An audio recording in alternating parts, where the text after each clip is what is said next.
할렐루야.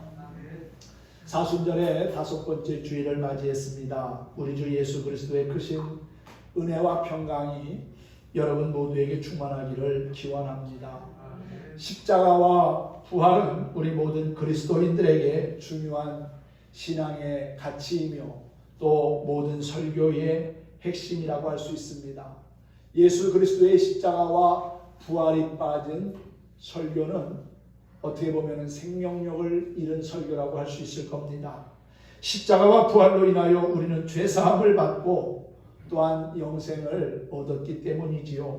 십자가와 부활의 신앙으로 예수님을 닮아가며 악한 영과의 영적 싸움에서도 승리하는 저와 여러분이 되기를 소망합니다. 성경에 나오는 고난의 대명사를 뽑으라면 누구나 욥을 생각할 겁니다. 욥은 엄청난 고난을 당했지만 믿음으로 결국 승리했지요. 동방의 의인인 욥은 온전하고 정직하여 하나님을 경외하며 악에서 떠난 사람입니다. 하나님이 사탄에게도 자랑했던 위대한 믿음의 사람이지요. 그런 욥이 하루아침에 모든 것을 잃습니다. 수많은 재산, 또한 10명이나 되는 자녀들, 그리고 자신의 육신의 건강마저도 다 잃어버리게 되지요. 감당하기 힘든 큰 고난과 시험을 만난 겁니다. 사람은 누구나 살아가면서 예기치 않은 고난과 환난을 경험합니다. 예수님을 믿는 우리도 예외는 아니지요. 그래서 간혹 낙심이 될 때도 있고 또한 시험에 빠지는 경우도 있습니다. 스스로 생각할 때 나는 나름대로 열심히 믿음의 삶을 살고 있고 정직하게 성실하게 살고 있는데 왜 내 삶에 이러한 어려운 일이 찾아올까? 왜 하나님께서 내 인생에 태클을 거실까? 이렇게 생각하면서 낙심하는 경우가 있다는 사실이지요. 그런데 여러분, 그렇게 우리가 정말 어려운 가운데서도 하나님이 함께 하시고 도우시는 사실을 잊어먹고 산다면 안타까운 일이 아닐 수 없습니다. 우리가 정말 그렇게 완전합니까? 그렇지 못하지요. 사실 우리의 부족한 모습을 생각할 때 오히려 현재의 고난조차 그저 감사할 뿐입니다. 그런 마음을 가지고 산다면 비로소 은혜가 무엇인지를 알게 되리라고 믿습니다. 믿음의 삶을 사는 성도들에게 왜 고난이 찾아올까요? 그 이유는 나를 하나님의 사람으로 한층 더 성장시키기 위해서입니다. 아무리 큰 고난을 당해도 믿음과 감사만을 잃지 않으면 여전히 부족한 점이 있다 할지라도 하나님은 그 고난을 통해서 더 큰 은혜의 자리로 우리를 나아가게 하신다는 사실입니다. 그게 깨달아지면 고난도 나에게 유익함이 되는구나. 고난도 내게 필요한 것이구나. 하나님의 사랑은 끝이 없구나 라고 하는 것을 알게 된다는 것이지요. 고난은 사람에게 아픔과 상처만 주는 것이 아닙니다. 겸손하게 하고 하나님을 의지하게 하는 역할도 합니다. 고난과 역경을 통해서 순금과 같은 믿음의 사람으로 거듭나기를 소망합니다. 미국의 사회복지법이 만들어진 것은 살기 좋고 편안할 때가 아니라 미국이 경제적으로 가장 힘든 1930년대라고 하지요. 말은 맨몸으로 달릴 때보다 등에 적당한 짐이 있을 때 더 잘 달린다고 합니다. 사람도 적당한 시련이 있어야 인생의 가속도가 붙습니다. 바람은 배를 전복시키기도 하지만 반대로 배를 나아가게 하는 그러한 움직이는 원동력이 되기도 합니다. 무엇보다 고난과 실패를 통해서 자기에게 한번 크게 실망도 해봐야 겸손히 주님만 의지하는 축복의 사람이 될 수가 있습니다. 잠언 17장 3절에 보면 도가니는 은을, 풀무는 금을 연단하거니와 여호와는 마음을 연단하시느니라 하는 말씀이 나옵니다. 그렇습니다.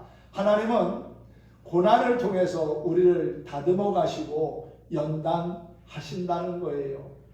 밖에 버려진 돌멩이를 조각가가 가져다가 하나의 작품을 만듭니다. 조각을 하기 위해서는 먼저 불필요한 부분들을 잘라내야 합니다. 과감히 깎아내야 합니다. 그래야 결국은 조각가가 생각한 작품을 만들 수가 있는 거지요. 조각조각 잘려져 나갈 때 고통이고 아픔이지만은 결국 그러한 과정을 통해서 하나의 멋진 작품이 만들어집니다. 우리는 주님 나라 가는 그날까지 끊임없이 주님으로부터 다듬어지는 그러한 인생을 살아가게 됩니다. 그 주님이 우리를 만지시고 또 다듬으시는 과정이 연단이고 고난일 수도 있습니다. 하지만 그 과정을 잘 인내하며 참고 견디다 보면은 순금과 같은 하나님의 사람으로 발전하고 성장하는 것을 보게 되리라고 믿습니다. 사람에게는 성공 체험도 필요하지만 고난의 체험도 필요합니다. 고난을 잘 극복하면 한 차원 더 성숙해지고 한층 더 깊은 은혜를 맛보게 된다는 사실이지요.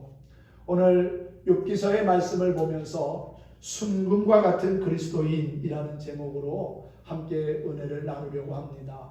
어떻게 해야 우리는 순금과 같은 그리스도인이 될 수 있을까요? 먼저 하나님의 사랑을 확신해야 합니다. 하나님의 사랑을 의심하지 말고 믿어야 한다는 것이지요. 오늘 본문 말씀 10절에서 욥은 이렇게 고백합니다. 내가 가는 길을 그가 아시나니 라고 말이지요. 이 말씀은 사람은 자신의 앞길을 잘 모른다는 말씀입니다. 시대가 어려울수록 사람들은 불안을 느끼며 자신의 미래를 확인하고 싶어 합니다.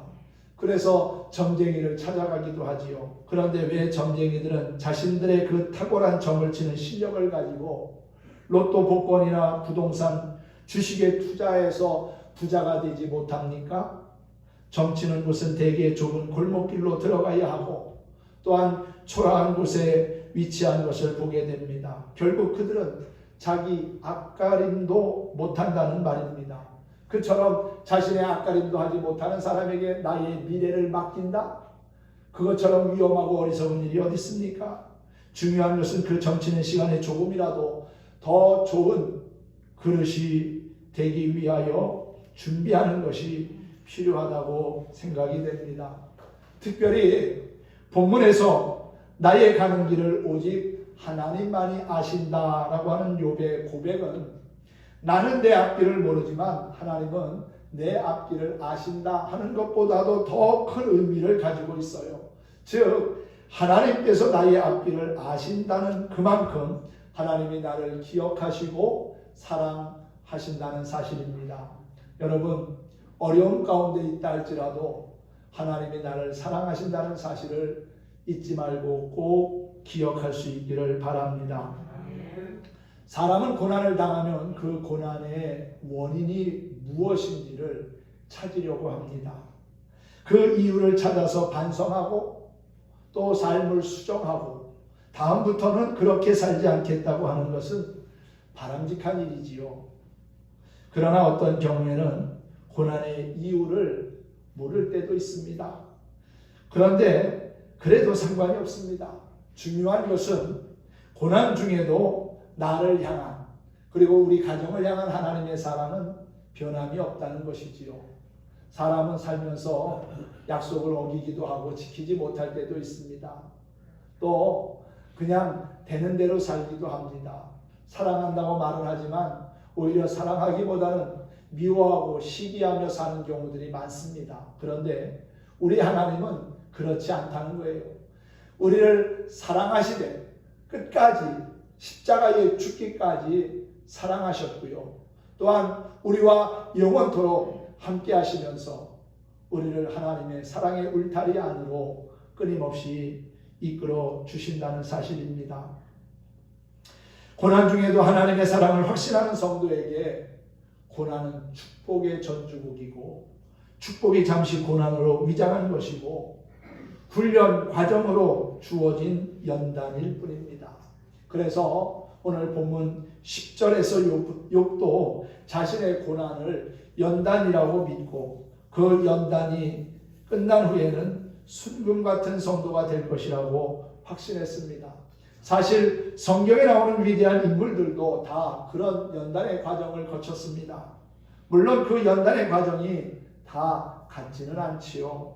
어떤 사람은 자녀로 훈련하고 어떤 사람은 물질로 훈련하고 또 어떤 사람은 배우자로 훈련하고 어떤 사람은 인간관계로 훈련합니다. 그러나 어떤 훈련 과정이든지 그것이 하나님께서 나를 사랑하시기 때문에 허락하신 것이라고 여기고 감사함으로 감당하면 그것이 우리에게는 큰 도움이 되고 은혜가 되리라고 믿습니다. 고난과 역경 중에서도 하나님을 신뢰하고 인내하면 반드시 좋은 날을 만날 줄 믿습니다. 그렇습니다. 하나님의 사랑을 확신하며 살아갈 때 우리는 견고한 믿음의 사람으로 또한 순금과 같은 사람으로 존귀하게 쓰임받게 될 것입니다. 두 번째는 하나님의 주권을 인정해야 한다는 것이지요. 하나님은 전능하신 분이고 모든 것을 하실 수 있는 분입니다. 그분의 주권을 우리가 과소평가하거나 또 하찮이 여겨서는 결코 안 됩니다. 하나님은 계획하신 것을 이루시는 분입니다. 내가 안 한다고 해서 하나님의 계획이 숲으로 돌아가지는 않습니다. 하나님의 구원의 역사가 멈춰지는 것이 결코 아니라는 거지요. 하나님은 우리에게 사명을 주셨고 그 사명을 감당할 수 있는 힘과 필요한 것들을 공급해 주셨습니다. 그렇다면 감사한 마음을 가지고 그 모든 사명의 길을 가야 하지 않겠습니까? 내가 아니면 되나 봐라 하는 식으로 그런 식으로 교만해지면은 결국 그 사람만 손해입니다. 하나님은 내가 감당할 사명을 감당하지 아니하고 나태하게 그 사명을 내팽개치면 하나님의 역사를 멈추시는 것이 아니라 다른 사람을 통해서 하나님의 구원의 수레바퀴가 끊임없이 굴러가게 하신다는 사실이지요. 나를 통해서 하나님이 일하시고자 할 때 아멘하고 하나님의 뜻에 합당한 삶을 살다 보면 하나님의 주권을 인정하며 살다 보면 우리의 삶이 더욱 아름답고 형통함을 누리게 되리라고 믿습니다. 11절과 12절의 말씀을 보십시오. 내 발이 그의 걸음을 바로 따랐으며 내가 그의 길을 지켜 치우치지 아니하였고 내가 그의 입술의 명령을 어기지 아니하고 정한 음식보다 그 입의 말씀을 귀히 여겼도다. 이게 바로 욥의 신앙이고 믿음이었다는 겁니다. 하루아침에 많은 재산을 잃고 자녀들이 다 죽고 몸에는 온갖 질병이 생겨가지고 기와 쪼각으로 자신의 몸을 긁을 정도의 심각한 고난 가운데서도 하나님에 대한 믿음을 이렇게 고백할 수 있다고 하는 것은 놀라운 일이 아닐 수 없지요. 욥은 음식보다도 말씀을 더 중요하게 생각했습니다. 또한 말씀대로 살고 치우치지 않으려고 힘썼습니다. 말씀대로 산다는 게 뭘까요? 그것은 바로 순리대로 산다는 겁니다. 왜 세상이 시끄럽습니까? 왜 싸웁니까? 왜 다투고 시기하고 전쟁을 치릅니까? 순리를 따르지 않기 때문에 그런 것은 아니겠습니까? 순리대로 따르면 큰 소리 날 일도 없습니다. 다툴 일도 없습니다. 그런데 순리를 따르지 아니하고 영리를 따르니까 우리의 인생이 자꾸만 삐그덕거리고 불협화음이 나는 것이지요. 그래서 하나님의 말씀의 반대는 욕심, 탐욕입니다. 욕심대로 살면 상처가 넘치게 되지만은 말씀을 따라 살면 삶의 기쁨과 행복이 넘치게 됩니다. 욕심을 따르면 골칫덩어리가 되지만 말씀을 따라 살면 복덩어리가 됩니다. 여러분, 뭐가 되고 싶습니까? 골칫덩어리가 되고 싶습니까? 복덩어리가 되고 싶습니까? 그렇지요. 말 하나 말하지요. 누구에겐가 골칫덩어리가 아니라 누군가에게 우리가 복덩어리가 된다면 참 좋은 일 아니겠습니까? 사랑하는 성도 여러분, 욥은 말씀대로 살았기 때문에 하나님의 주권을 신뢰하고 그 주권을 찬양할 수 있었던 겁니다. 13절과 14절의 말씀을 보십시오. 그의 뜻이 일정하시니 누가 능히 돌이키랴? 그의 마음에 하고자 하시는 것이면 그것을 행하시나니 그런즉 내게 작정하신 것을 이루실 것이라. 이런 일이 그에게 많이 있느니라 했어요. 하나님이 계획하신 것은 반드시 이루십니다. 하나님의 뜻이 일정하고 하나님이 한번 작정하신 것은 꼭 이루신다는 거지요. 이 말씀은 모든 사건의 배후에는 하나님의 역사하심과 손길이 있다는 것을 의미합니다. 우리 스스로 하나님의 뜻을 돌이키려고 애쓰지 말고 오히려 하나님의 뜻을 따라 살려고 하나님의 말씀에 순응하며 살려고 심으면 정말 좋을 것 같습니다. 가끔 내가 원하는 뜻이 이루어지지 않으면 속상합니다. 그러나 그때 참고 인내하면서 하나님의 더 좋은 뜻이 있음을 믿는다면 분명히 좋은 일이 있게 될 겁니다. 의지가 강한 것은 좋지만 자신의 의지가 지나치게 강하면 오히려 삶에 역효과가 날 수도 있습니다. 신앙생활을 하면서 내 뜻이 너무 앞서고 내 의지가 너무 앞서면 안 됩니다. 물론 사람에게는 의지력도 있어야 하지요. 그러나 하나님의 뜻에 순종하는 능력이 더 있어야 합니다. 하나님의 뜻과 주권을 거부하면 마음의 불평과 원망이 생기게 되고 그만큼 삶의 고통은 가중되는 것이지요. 우리는 누구도 원망하지 말고 누구도 탓하지 말고 모든 일을 통해서 오직 하나님께 영광을 돌려야 합니다. 그렇게 순리대로 살고 말씀대로 살면 마음에 놀라운 평안이 찾아올 겁니다. 우리가 아무리 발버둥 쳐도 모든 일은 결국 하나님의 뜻과 섭리대로 움직여집니다. 그런 상황에서 우리는 둘 중에 하나를 선택해야 하겠지요. 원망하며 살 것이냐, 감사하며 살 것이냐. 둘 중에 하나입니다. 원망하면 희망이 끝나고 절망이 시작되지만 감사하며 살면 절망은 끝나고 희망이 시작될 거라는 사실이지요. 그러므로 우리는 범사에 감사하면서 하나님의 주권을 인정하는 참된 그리스도인이 되어야 할 줄로 믿습니다. 세 번째는 최후의 승리를 확신하며 살아야 합니다. 하나님의 사랑을 확신하고 또한 우리가 하나님의 주권을 인정하고 최후의 승리를 믿을 때 우리는 순금과 같은 하나님이 기뻐하시는 거룩한 삶의 주인공이 될 수 있다는 것이지요. 오늘 본문 말씀 15절과 16절을 보면 두려워하는 욥의 모습이 나옵니다. 그러나 욥은 자신의 고난 때문에 떨고 두려워하는 것이 아니라 자신이 전능하신 하나님 앞에 서 있는 것으로 인하여서 떨고 두려워하고 있어요. 고난 앞에서 두려워하면 결국 패배하게 되지만 하나님 앞에서 두려워하면 결국 승리하게 됩니다. 할렐루야.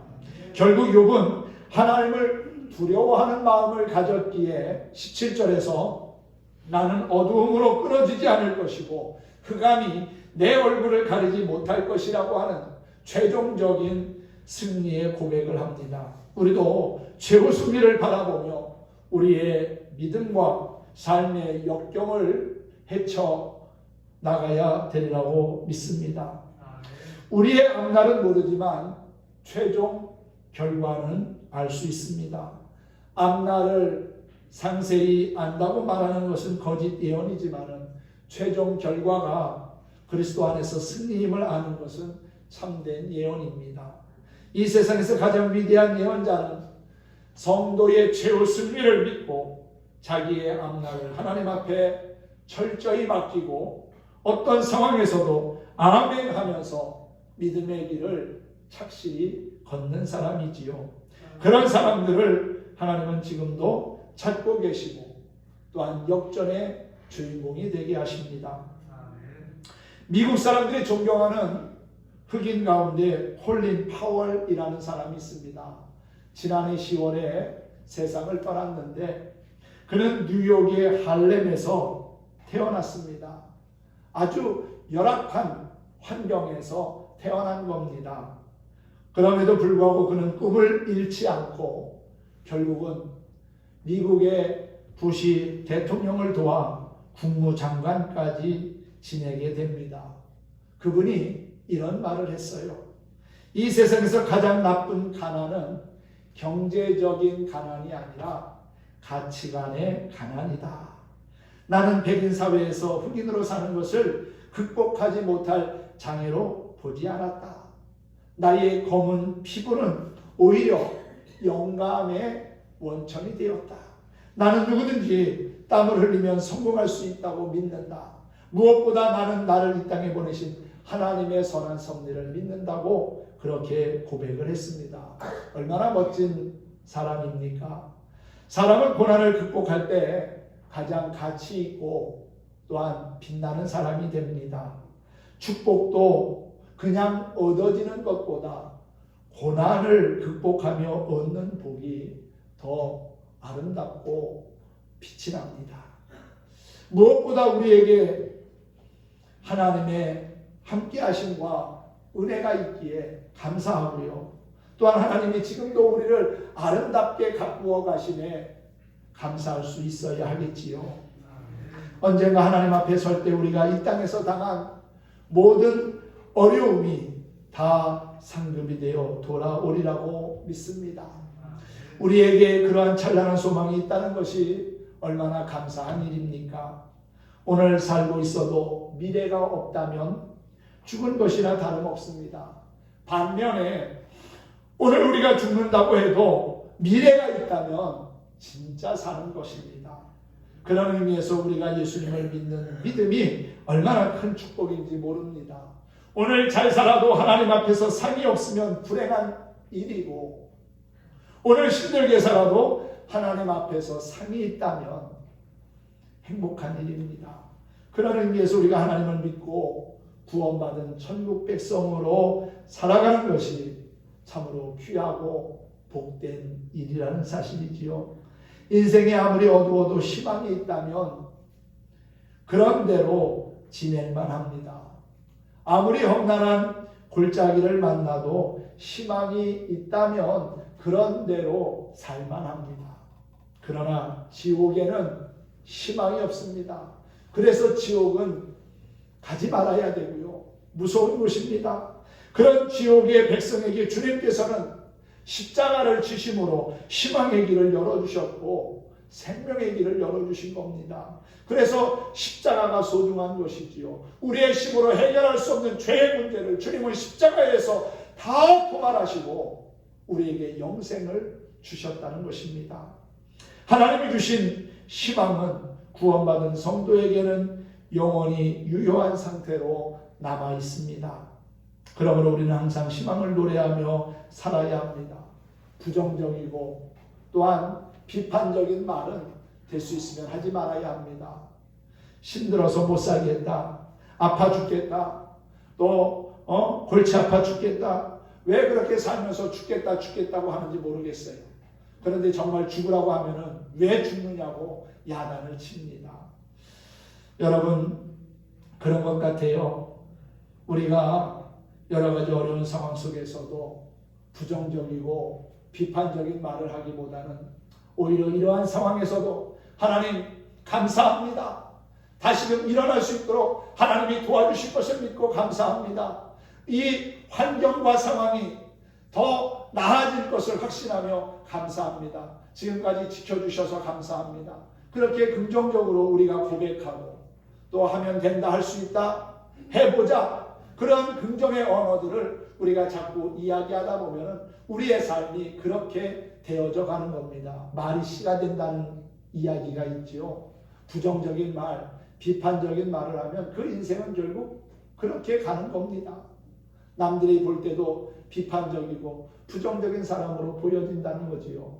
하지만 긍정적이고 적극적이고 소망적인 말을 갖고 사는 사람은 결국 그 말이 그 사람을 만들어 가는 것입니다.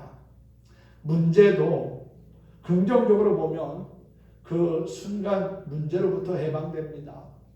더 나아가 문제 속에서 찬송하면 하나님이 감동하십니다. 여러분, 전능하신 하나님을 한번 감동시켜 드리고 싶지 않습니까? 일생을 살면서 하나님을 감동시키는 삶을 산다면 정말 좋을 것 같습니다. 하나님이 감동하시면 그때부터 우리의 삶에는 놀라운 승리의 역사가 시작됩니다. 고난과 한숨이 변하여 기쁨과 찬송이 되게 하시는 하나님, 절망이 변하여 희망이 되게 하시는 하나님, 그 하나님은 지금도 살아계신 나의 하나님이십니다.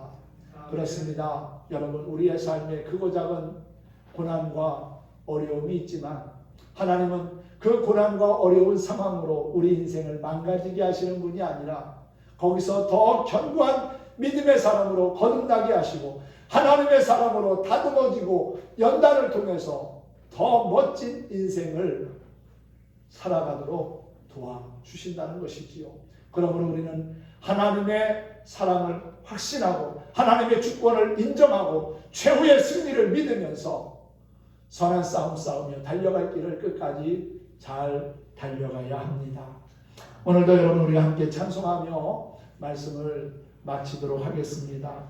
사랑의 주님이라고 하는 찬양을 같이 부르겠습니다. 내가 가는 길이 거칠고 험하다 할지라도 우리 주님이 친구 되셔서 바른 길로 생명의 길로 인도해 주시고 도와주십니다. 누구든지 주님 앞에 나가면 위로와 평안을 얻습니다. 우리 주님은 바로 사랑의 주님이시기 때문입니다.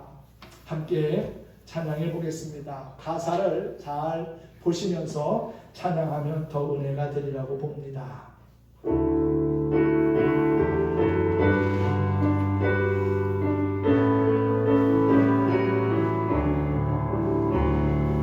내가 가는 길 거칠어도 주님 나의 친구 되사 나를 인도해 주시네.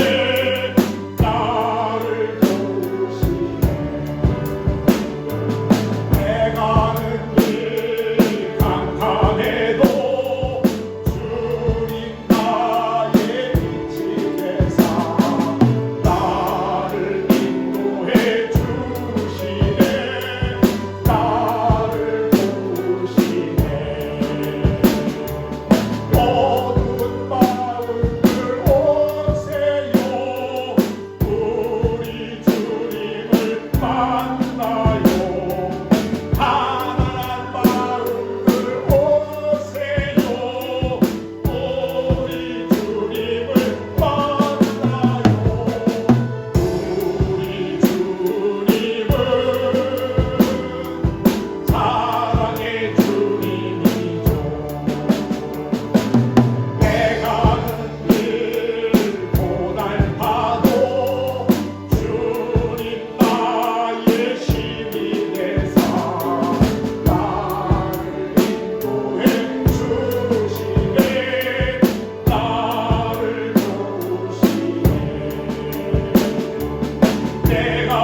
우리가 사는 세상 그렇게 만만하지 않습니다. 고난과 아픔, 삶의 크고 작은 문제들이 인생의 무게를 가중시키고 있습니다. 그럼에도 불구하고 낙심하지 아니하고 절망하지 않고 내 삶의 선한 목자이신 하나님을 의지하면 하나님은 용기와 희망을 주시고 능히 고난의 자리에서도 박차고 일어나게 하실 거라고 믿습니다. 우리를 부르시는 주님 앞에 겸손히 나아가 믿음의 옷깃을 여밉시다. 비록 가진 것 없고 배우지 못하고 잘난 것 없어도 우리 주님은 날 사랑하시고 긍휼히 여기시는 나의 하나님이십니다. 순금과 같은 그리스도인은 하나님의 사랑을 확신합니다. 하나님의 주권을 인정합니다. 그리고 최후의 승리를 믿습니다. 어려운 삶 속에서도 순금과 같은 믿음의 사람이 되고자 하나님의 말씀을 붙잡고 씨름하고 또한 기도의 불을 지켜나가는 저와 여러분 모두가 되기를 예수님의 이름으로 축원합니다. 축복합니다.